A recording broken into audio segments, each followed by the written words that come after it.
ആ വനിതകൾ അല്ലാഹുവിന്റെ പള്ളിയിൽ ഇബാദത്തിന് വന്ന് ഇഅ്തികാഫിന് പോലും അവർ വന്നിട്ടുണ്ടെങ്കിൽ സ്ത്രീകൾക്ക് പള്ളി നിഷിദ്ധമാക്കലാണ് ബിദ്അത്ത് എന്ന് നമ്മൾ തിരിച്ചറിയേണ്ടതുണ്ട്. അതുകൊണ്ട് ഈ പള്ളിയിലും സ്ത്രീകൾക്ക് നമസ്കാരത്തിന് അനുവാദമുണ്ടാകും. ഈ പള്ളിയിലും സ്ത്രീകൾക്ക് ജുമാഅക്കും ജമാഅത്തിനും പങ്കെടുക്കാവുന്നതാണ്. സ്ത്രീകൾ പള്ളിയിൽ പെണ്ണുങ്ങളെ കയറ്റുന്ന പള്ളിയാണ് ഈ പുതിയ പള്ളി എന്ന് ആർക്കെങ്കിലും തോന്നുന്നുവെങ്കിൽ ഇത് ഹബീബായ റസൂൽ സല്ലല്ലാഹു അലൈഹി വസല്ലം അനുവാദം നൽകിയത് കൊണ്ട് മാത്രമാണ് ഇങ്ങനെ ഒരു സൗകര്യം ഒരുക്കിയത് എന്ന് പ്രത്യേകം ഓർമ്മപ്പെടുത്തുകയാണ്. ഇനി സഹോദരങ്ങളെ, ഈ പള്ളിയുടെ മറ്റൊരു പ്രത്യേകത, നമസ്കാരം നിർവഹിച്ചു കഴിഞ്ഞാൽ ഈ പള്ളിയിൽ ദിക്റുണ്ടാവില്ലേ? ചിലരൊക്കെ അങ്ങനെ പ്രചരിപ്പിക്കുന്നുണ്ട്. ആ പള്ളിയിൽ ദിക്റില്ല, ആ പള്ളിയിലുള്ളവർക്ക് സലാത്തില്ല, ആ പള്ളിയിലുള്ളവർക്ക് ദുആയില്ല, അവർക്ക് അങ്ങനെയുള്ളവർ ഏർപ്പാടുമില്ല, അതുകൊണ്ട് അങ്ങോട്ട് അടുത്തു പോകരുതെന്ന് പറയുന്നവരുണ്ട്. ചിന്തിക്കുക, ഈ പള്ളിയിൽ ദിക്റുണ്ട്, ഈ പള്ളിയിൽ ദുആയുണ്ടാകും, ഈ പള്ളിയിൽ സലാത്തുണ്ടാകും. പക്ഷേ അത് മുഹമ്മദുർ റസൂലുള്ളാഹി സ്വല്ലല്ലാഹു അലൈഹി വസല്ലം നമുക്ക് മാതൃക കാണിച്ചു തന്ന രൂപത്തിലല്ലാതെ ഇവിടെ നടക്കൂല. അതാണ് ഈ പള്ളിയുടെ പ്രത്യേകത. റസൂൽ സല്ലല്ലാഹു അലൈഹി വസല്ലം നൂറുകണക്കിന് നമസ്കാരങ്ങൾക്ക് നേതൃത്വം നൽകിയിട്ടുണ്ട്. അവിടുന്ന് ഒരിക്കലും നമസ്കാരം നിർവഹിച്ചു കഴിഞ്ഞതിന്റെ ശേഷം ജനങ്ങളെ കൂട്ടിക്കൊണ്ട് കൂട്ടമായി പ്രാർത്ഥിക്കുകയും ജനങ്ങളെ കൊണ്ട് നമസ്കാരത്തിന് പിന്നിൽ പങ്കെടുത്ത ആളുകളെ കൊണ്ട് ആമീൻ വിളിപ്പിക്കുകയും ചെയ്യുന്ന നമസ്കാരത്തിന്റെ ശേഷമുള്ള ഒരു കൂട്ടുപ്രാർത്ഥന അവിടുന്ന് നിർവഹിച്ചിട്ടില്ല. മറിച്ച് അവിടുന്ന് സ്വന്തമായി തന്നെ ദിക്റുകളും ദുആകളും നിർവഹിക്കാറാണ് പതിവ്. ഈ മസ്ജിദിൽ കൂടുന്ന വിശ്വാസികളും ചെയ്യുക അത് തന്നെയാണ്. അവർ നമസ്കാര ശേഷം എഴുന്നേറ്റ് ഓടുന്നവരല്ല. അവർ ദിക്റുകൾ നിർവഹിക്കും, തസ്ബീഹുകൾ നിർവഹിക്കും, അതുപോലെ തന്നെ തഹ്ലീലുകൾ, തഹ്മീദുകൾ, തക്ബീറുകൾ എല്ലാം നിർവഹിക്കും. അതുപോലെ തന്നെ അല്ലാഹുവിനോട് അവർ ദുആ ചെയ്യും. പക്ഷേ അതിന് നബി സല്ലല്ലാഹു അലൈഹി വസല്ലം മാതൃക കാണിച്ചു തന്നിട്ടില്ലാത്ത ചില പ്രത്യേകമായ രൂപഭാവങ്ങൾ ചെയ്യില്ല എന്നേയുള്ളൂ. അല്ലാത്തതെല്ലാം ഇവിടെയും നടക്കും. അതുപോലെ തന്നെ ഈ മസ്ജിദിനുള്ള മറ്റൊരു പ്രത്യേകത, ഈ മസ്ജിദിൽ നബി സല്ലല്ലാഹു അലൈഹി വസല്ലമിന്റെ മദീനത്തെ പള്ളിയിലതാ സുബഹി നമസ്കാരത്തിന് അവിടുന്ന് ഖുനൂത്ത് നിർവഹിക്കാറില്ലായിരുന്നു. പ്രവാചകൻ സല്ലല്ലാഹു അലൈഹി വസല്ലം ഫജ്ർ നമസ്കരിക്കുമ്പോൾ 2 റക്അത്ത് അവിടുന്ന് ഫജ്ർ നമസ്കരിക്കുന്നു. പക്ഷേ ആ നമസ്കാരത്തിലൊന്നും പ്രവാചകൻ സല്ലല്ലാഹു അലൈഹി വസല്ലം ഇങ്ങനെ സുബഹിക്ക് മാത്രമായി പ്രത്യേകമായി ഒരു ഖുനൂത്ത് ഓതിയിട്ടുള്ള നമസ്കാരം നബി സല്ലല്ലാഹു അലൈഹി വസല്ലം മാതൃക കാണിച്ചു തന്നിട്ടില്ലാത്തതിനാൽ ഈ മസ്ജിദിലും സുബഹിക്ക് ഖുനൂത്തില്ലാത്ത നമസ്കാരമാണ് നടക്കുക. അത് ബിദ്അത്തല്ല. നബി സല്ലല്ലാഹു അലൈഹി വസല്ലമിന്റെ മാതൃക അങ്ങനെയാണ്. അതുകൊണ്ട് പ്രിയപ്പെട്ടവരെ, ബിദ്അത്തുകൾ ചെയ്യുന്ന പള്ളികൾ വർദ്ധിക്കപ്പെടേണ്ടതുണ്ട്, സംശയമേതുമില്ല. നാം മനസ്സിലാക്കണം, ബിദ്അത്തുകളോട് മഹാന്മാരായ സഹാബിമാർ വളരെയേറെ കർക്കശമായ സമീപനമാണ് സ്വീകരിച്ചിട്ടുള്ളത്. ഇന്നും നിങ്ങൾ ഖുത്ബയുടെ ആമുഖത്തിൽ കേട്ടില്ലേ, വഖൈറുൽ ഹദി ഹദി മുഹമ്മദിൻ സ്വല്ലല്ലാഹു അലൈഹി വസല്ലം വശറൽ ഉമൂരി മുഹ്ദസാതുഹാ വകുല്ല മുഹ്ദസത്തിൻ ബിദ്അ വകുല്ല ബിദ്അത്തിൻ ളലാല എന്ന് നിങ്ങൾ കേട്ടില്ലേ? ഹബീബായ റസൂലുള്ളാഹി സ്വല്ലല്ലാഹു അലൈഹി വസല്ലമിന്റെ എല്ലാ ഖുത്ബകളുടെയും ആമുഖം അങ്ങനെയായിരുന്നു. എന്താണ് ആ ഗൗരവത്തോടെ ഓർമ്മപ്പെടുത്തുന്നത്? ചര്യകളിൽ ഏറ്റവും മുന്തിയ ചര്യ ജനങ്ങളെ നമ്മുടെ നേതാവായ റസൂൽ സല്ലല്ലാഹു അലൈഹി വസല്ലമിന്റെ ചര്യയാണ്. കാര്യങ്ങളിൽ ഏറ്റവും പിശകായ കാര്യങ്ങളൊക്കെ, പുതിയതുണ്ടാക്കിയ കാര്യങ്ങളൊക്കെ, പുത്തൻ സമ്പ്രദായങ്ങളൊക്കെ പിശകാണ്, ശർറാണ്. എല്ലാ പുത്തൻ ആചാരങ്ങളും ബിദ്അത്താണ്, എല്ലാ ബിദ്അത്തുകളും വഴികേടാണെന്ന് ഹബീബായ റസൂലുള്ളാഹി സ്വല്ലല്ലാഹു അലൈഹി വസല്ലം ഓർമ്മപ്പെടുത്തുന്നു. ഈ പള്ളിയിൽ ഒരു ബിദ്അത്തും നടക്കില്ല, ഈ പള്ളിയിൽ ഒരു ബിദ്അത്തും നടത്താൻ സമ്മതിക്കില്ല. കാരണം ഇത് അല്ലാഹുവിന്റെ ഭവനമാണ്. അതേ അവസരത്തിൽ പടച്ച റബ്ബിന്റെ ഭവനങ്ങളുടെ ഏറ്റവും വലിയ സന്ദേശത്തിന്റെ കടക്കൽ കത്തിവെച്ചുകൊണ്ട് ഇന്ന് നമ്മുടെയൊക്കെ നാടുകളിൽ പല പള്ളികളിലും അതാ ശൈഖ് മുഹയ്യിദ്ദീൻ അബ്ദുൽ ഖാദിർ ജീലാനിയെ 1000 തവണ വിളിച്ചുകൊണ്ട്, നേരിട്ട് വിളിച്ചുകൊണ്ട് സങ്കടം സങ്കടം ബോധിപ്പിക്കുന്ന പള്ളികളുണ്ട്. അള്ളാഹുവിൻ്റെതാണ് പള്ളികൾ. അള്ളാഹുവിന്റെ കൂടെ നിങ്ങൾ ഒരാളോടും ദുആ ചെയ്യരുതെന്ന് വിലക്കിയിട്ടും അള്ളാഹുവിന്റെ പള്ളികളിൽ അള്ളാഹുവല്ലാത്തവരോടുള്ള പ്രാർത്ഥനകൾ നടക്കുന്നുവെങ്കിൽ പ്രിയപ്പെട്ടവരെ, അത്തരം പള്ളികൾ ബിദ്അത്തിന്റെ പള്ളികളാണെന്ന് മനസ്സിലാക്കുക. അതുപോലെ തന്നെ നിങ്ങൾ മനസ്സിലാക്കണം, മഹാനായ നബി കരീം സല്ലല്ലാഹു അലൈഹി വസല്ലം അതാ വളരെ ഗൗരവത്തോടുകൂടെ നമ്മളോട് ശ്രദ്ധിക്കാൻ പറഞ്ഞൊരു കാര്യമാണ്. പുതിയതായി സമൂഹത്തിൽ ഒന്നും ഉണ്ടാക്കാൻ പാടില്ല. ആരാണ് ഈ സമൂഹത്തിൽ പുതിയതുണ്ടാക്കുന്നത്?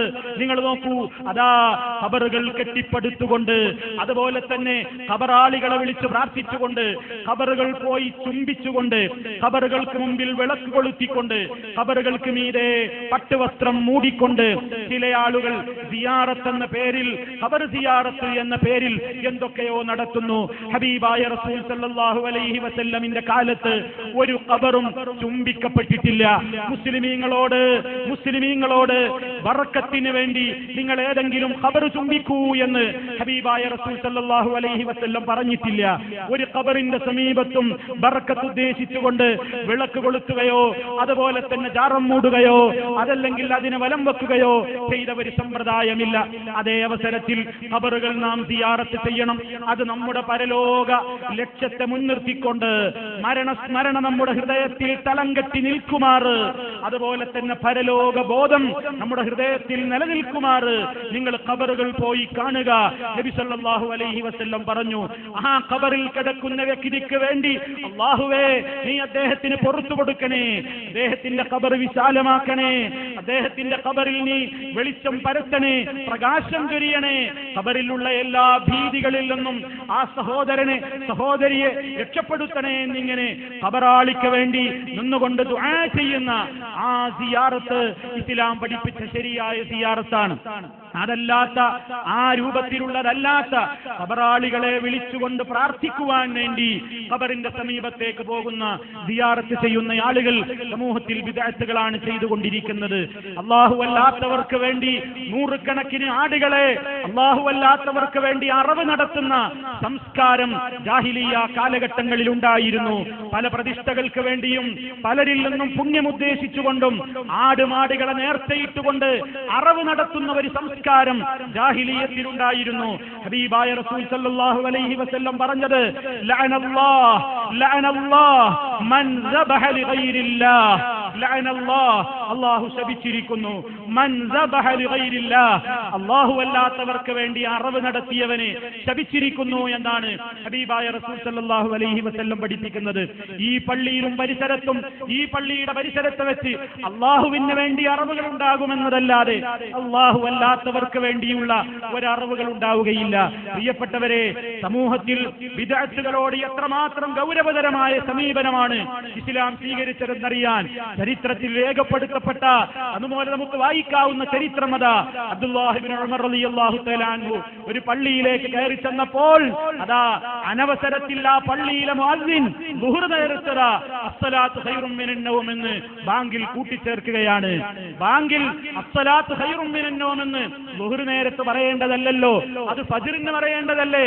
അതാ ഒരു പള്ളിയിലേക്ക് നിസ്കാരത്തിന് ചെന്നപ്പോ അവിടെയുള്ള മുഅദ്ദിൻ അസ്സലാത്തു ഖൈറും മിനൻ നൗം എന്ന് കൂട്ടി പറയുന്നത് കേട്ടപ്പോ ആ പള്ളിയിൽ കയറാതെ അവിടെ നിന്ന് അതാ മാറിപ്പോവുകയും, അത്രയും നബി സല്ലല്ലാഹു അലൈഹി വസല്ലം പഠിപ്പിച്ചിട്ടില്ലാത്ത ഒന്ന് ആര് കടത്തിക്കൂട്ടിയാലും അവരുമായി സഹകരിക്കാൻ പാടില്ലെന്ന് പഠിപ്പിച്ചുകൊണ്ട് മഹാനായ സ്വഹാബി ഇബ്നു ഉമർ റളിയല്ലാഹു തആല അൻഹു രംഗം വിടുകയാണ്.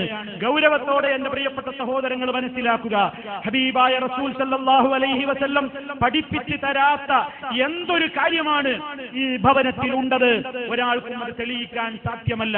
അതേ അവസരത്തിൽ റസൂൽ സല്ലല്ലാഹു അലൈഹി വസല്ലം അനുവാദം നൽകിയിട്ടുള്ള എല്ലാ കാര്യങ്ങളും ഈ മസ്ജിദിൽ ഉണ്ടാകും. അത് നേടിയെടുക്കാൻ, ആ പുണ്യം ആർജിച്ചെടുക്കാൻ ആ പള്ളിയുമായിട്ട് എപ്പോഴും നിരന്തരമായി ബന്ധം പുലർത്തിക്കൊണ്ട് നമ്മുടെ ഈമാനിന്റെ, നമ്മുടെ യഥാർത്ഥമായ വിശ്വാസത്തിന്റെ പ്രകാശം കൂട്ടിക്കൊണ്ടുവരാനുള്ള പരിശ്രമങ്ങളിൽ എല്ലാവരും സദാ ഏർപ്പെടണേ എന്ന് ഒരിക്കൽ കൂടി ആവർത്തിച്ചുണർത്തുകയാണ് അർഹമുർ റഹീമീനായ നാഥൻ യഥാർത്ഥമായ നിലക്ക് ഈ മസ്ജിദുമായി ബന്ധപ്പെട്ടുകൊണ്ട് പുണ്യം നേടാൻ സാധിക്കുന്ന മഹാന്മാരിൽ നമ്മെ ഓരോരുത്തരെയും ഉൾപ്പെടുത്തി അനുഗ്രഹിക്കുമാറാകട്ടെ. അൽഹംദുലില്ലാഹ് والصلاة والسلام على رسول الله وعلى آله وأصحابه الفائزين برضا الله أما بعد فاتقوا الله عباد الله അല്ലാഹുവേ സൂക്ഷിച്ചു ജീവിക്കണേ. ഒരിക്കൽ കൂടി എന്നെയും നിങ്ങളെയും ഉണർത്തുന്നു. സർവശക്തനായ റബ്ബ് നമുക്ക് ഓരോരുത്തർക്കും അതിനുള്ള തൗഫീഖ് നൽകി നമ്മെ അനുഗ്രഹിക്കുമാറാകട്ടെ. ഒരു വെളിപ്പാടകലെ പരിശുദ്ധമായ ഒരു അതിഥി നമ്മിലേക്ക് കടന്നു വരാൻ കാത്തു നിൽക്കുകയാണ്. ഇദാ ജാഅ റമളാനു, റമളാൻ സമാഗതമായി കഴിഞ്ഞാൽ സ്വർഗീയ കവാടങ്ങൾ മലർക്കെ തുറക്കപ്പെടുകയും വഗുല്ലിഖത് അബ്വാബു ജഹന്നം, നരക കവാടങ്ങൾ കൊട്ടിയടക്കപ്പെടുകയും വസുഫിദത്തിശ് ശയാതീനു, പിശാചുക്കൾ കൂച്ചുവിലങ്ങിടപ്പെടുകയും ചെയ്യുന്ന മഹനീയമായ ദിനരാത്രങ്ങൾ എന്ന് വിശേഷിപ്പിക്കപ്പെടാവുന്ന പരിശുദ്ധ റമളാൻ ഏതാനും ദിവസങ്ങൾ കഴിഞ്ഞാൽ നമ്മിലേക്ക് കടന്നു വരികയാണ്. പ്രിയപ്പെട്ടവരെ, പരിശുദ്ധമായ ഒരു മാസത്തിലേക്ക് എത്തിപ്പെടാൻ സാധിക്കുക എന്നത് തന്നെ ഏറ്റവും വലിയ സൗഭാഗ്യമാണ്. നാം നമ്മുടെ പ്രാർത്ഥനകളിൽ എപ്പോഴും നാം ഉൾപ്പെടുത്തിക്കൊണ്ടിരിക്കുന്നു. റബ്ബിനോട് നമ്മൾ ചോദിക്കുന്നു, അല്ലാഹുവേ, വരാനിരിക്കുന്ന പരിശുദ്ധമായ മാസത്തിൽ ആരോഗ്യത്തോടുകൂടെ എത്തിച്ചേരുവാനും നീ പൊരുത്തപ്പെടുന്ന ഇബാദത്തുകൾ കൊണ്ട് ആ മാസത്തിന്റെ രാപ്പകലുകളെ സജീവമാക്കുവാനും നീ ഞങ്ങൾക്ക് ആയുരാരോഗ്യം പ്രദാനം ചെയ്യണമേ എന്ന് നാം നമ്മുടെ പ്രാർത്ഥനകളിലതാ പറയാൻ തുടങ്ങിയിട്ട് നാളുകളേറെയായി. മഹാന്മാരായ അല്ലാഹുവിനെ ഭയപ്പെടുന്ന ആളുകൾ പരിശുദ്ധ റമളാൻ വരുമ്പോഴേക്ക് തന്നെ അതിനുവേണ്ടി മനസ്സുകളെ പാകപ്പെടുത്താറുണ്ടായിരുന്നു. എല്ലാ സ്ഥലങ്ങളിലും, പള്ളികളിലും വീടുകളിലുമൊക്കെ റമളാനിനെ സ്വീകരിക്കുവാനുള്ള ഒരുക്കങ്ങൾ നടന്നുകൊണ്ടിരിക്കുന്ന വേളയാണിത്. ബിൽഡിങ്ങുകളിൽ മാത്രമല്ല ഒരുക്കം വേണ്ടത്, നമ്മുടെ ഹൃദയങ്ങളിലാണ് ഒരുക്കം വേണ്ടത്. പരിശുദ്ധമായ ഒരു മാസം വന്നു കിട്ടിയിട്ടും പാപങ്ങൾ പൊറുക്കപ്പെടാതെയാണ് ഒരാൾ മരിച്ചു പോകുന്നതെങ്കിൽ അവന് അല്ലാഹുവിന്റെ ശാപമുണ്ടാകട്ടെ എന്ന് മഹാനായ നബി കരീം സല്ലല്ലാഹു അലൈഹി വസല്ലം അതാ ഗൗരവത്തോടുകൂടി ആ ആശയം വരുന്ന ഒരു വചനം ലോക മുസ്ലിമീങ്ങളെ പഠിപ്പിച്ചുകൊണ്ടാണ് ഈ ലോകം വിട്ടുപിരിഞ്ഞു പോയിട്ടുള്ളത്. അതുകൊണ്ട് നമ്മൾ മനസ്സിലാക്കുക, പരിശുദ്ധമായ റമളാൻ അത് നമുക്കുള്ള മാസമാണ്. ഇബാദത്തുകൾ കൊണ്ട് സജീവമാക്കുവാനുള്ള മാസമാണ്. റമളാൻ എന്നാണ് വരുന്നത് എന്ന് കേൾക്കുമ്പോൾ മുഖം ചുളിക്കുന്ന, മനസ്സുകൊണ്ടെങ്കിലും അതിനോടൊരൽപ്പം വിമ്മിഷ്ടം തോന്നുന്ന എത്രയോ നിഫാഖ് പിടികൂടിയിട്ടുള്ള ആളുകൾ സമൂഹത്തിലുണ്ട്. അത്തരക്കാരിൽ പെടാതിരിക്കാൻ മനസ്സു നൊന്നുകൊണ്ട് നമ്മൾ പ്രാർത്ഥിക്കണം. നമ്മുടെ എല്ലാ പാപങ്ങളുടെയും ഭാരങ്ങൾ അർഹമർ റഹീമീനായ റബ്ബിന്റെ മുമ്പിൽ കെട്ടഴിക്കുവാനും ഒറ്റക്കിരുന്നു കൊണ്ട് നമ്മുടെ പാപങ്ങൾ ഓർത്തുകൊണ്ട് കരയുവാനുമുള്ള ദിനരാത്രങ്ങളാണ് നമ്മുടെ മുമ്പിൽ വരുന്നത്. പരിശുദ്ധ റമളാൻ വരുമ്പോൾ ആളുകളെല്ലാം അതിന്റെ ആദ്യ നാളുകളിൽ വളരെ ഉത്സാഹം കാണിക്കാറുണ്ട്. ആദ്യ നാളുകളിൽ കാണിക്കുന്ന ആരംഭശൂരത്വം ഏതാനും ദിവസങ്ങൾ കഴിയുമ്പോൾ നഷ്ടപ്പെടാറാണ് പതിവുള്ളത്. ആമുഖമായി തന്നെ റമളാനിന്റെ മുന്നോടിയായി എന്നോടും എന്റെ പ്രിയപ്പെട്ട സഹോദരീ സഹോദരങ്ങളോടും എനിക്ക് വിനയപൂർവ്വം ഉണർത്താനുള്ളത്, ഈ മാസം വരുമ്പോഴും അത് വന്നു കഴിഞ്ഞാലും ആവേശം അടിക്കടി കൂടുക എന്നതല്ലാതെ തളർന്നു പോകരുത്. പരിശുദ്ധമായ റമളാനിന്റെ ഒന്നാമത്തെ ദിവസം കഴിഞ്ഞാൽ അതിനേക്കാൾ പുണ്യമാണ് 2 ദിവസം കൂടുന്തോറും മേന്മ കുറയുകയല്ല, ദിവസം കൂടുന്തോറും മേന്മ കൂടിക്കൂടി വരുന്ന മാസമാണ് പരിശുദ്ധമായ റമളാൻ. അതുകൊണ്ടാണല്ലോ ലൈലത്തുൽ ഖദർ ഏറ്റവും അതിന്റെ അവസാനത്തെ 10-ൽ കൊണ്ടുപോയി വെക്കപ്പെട്ടിട്ടുള്ളത്. നാം മനസ്സിലാക്കുക, ആ ഒരു ബോധം നമ്മുടെ മനസ്സിലുണ്ടാവുക. ഈ മസ്ജിദിൽ 5 നേരത്തെ നമസ്കാരത്തിന് ഈ പ്രദേശവാസികൾ എത്തിച്ചേരുക. റമളാനിൽ അതെന്തൊരു വലിയ പുണ്യമാണ്. ഇവിടെ നിങ്ങൾ കൂടുതൽ സമയം ചെലവഴിക്കുക, ഖുർആൻ ഓതിക്കൊണ്ടിരിക്കുക, ദിക്റുകൾ നിങ്ങൾ ചൊല്ലുക. മഹാനായ മുത്ത് മുസ്തഫ സല്ലല്ലാഹു അലൈഹി വസല്ലമിന്റെ പേരിൽ നിങ്ങൾ സ്വലാത്തുകൾ ഈ പള്ളിയിൽ വന്നുകൊണ്ട് അധികരിപ്പിക്കുക. പുറത്ത് വെച്ചാണെങ്കിലും എവിടെ വെച്ചാണെങ്കിലും